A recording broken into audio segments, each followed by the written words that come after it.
सोलापूर महानगरपालिका अतिक्रमण विभागाच्या वतीने शुक्रवारी राणी लक्ष्मीबाई मंडईत रस्त्याच्या दोन्ही बाजूंना उभ्या असलेल्या चारचाकी गाड्या, टेबल जप्त करत मोठी कारवाई करण्यात आली। सोलापूर महापालिका आयुक्तांच्या आदेशानुसार लक्ष्मीबाई भाजी मंडई परिसरात मंडई विभाग आणि अतिक्रमण विभागाने संयुक्तपणे मोठी कारवाई करत अतिक्रमणधारकांना चांगलाच दणका दिला। विजापूर वेस्ट ते केळी गोडाऊन या संपूर्ण मार्गावरील रस्त्याच्या दोन्ही बाजूंना उभ्या असलेल्या चारचाकी गाड्या, टेबल तसंच रस्त्यावर मांडण्यात आलेला भाजीपाला जप्त करण्यात आला। सोलापूर महापालिकेच्या या धडक मोहिमेमुळे मंडई परिसरात शिस्त निर्माण होत असून नागरिकांनी समाधान व्यक्त केलं। रस्त्यावर होणारी गर्दी, वाहतुकीची कोंडी आणि नागरिकांना होणारा त्रास लक्षात घेऊन प्रशासनाने कठोर भूमिका घेतल्याचं दिसून आलं।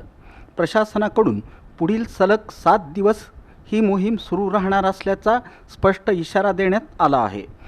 त्यामुळे नियमांचं उल्लंघन करणाऱ्या विक्रेत्यांमध्ये खळबळ उडाली असून अनेकांनी स्वतःहून अतिक्रमण हटवण्यास सुरुवात केली आहे।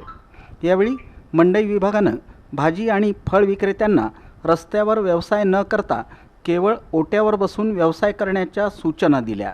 रस्ता मोकळा ठेवा आणि नागरिकांना त्रास होऊ देऊ नका असा कडक संदेश प्रशासनाने दिला। या कारवाईत मंडई अधीक्षक मल्लीनाथ तोडकर, अतिक्रमण विभागाचे जगन्नाथ बनसोडे, कुंभार, कट्टीमणी, तळभंडारे यांच्यासह मंडई विभाग आणि अतिक्रमण विभागाच्या कर्मचाऱ्यांनी सहभाग घेत संयुक्त मोहीम यशस्वी केली।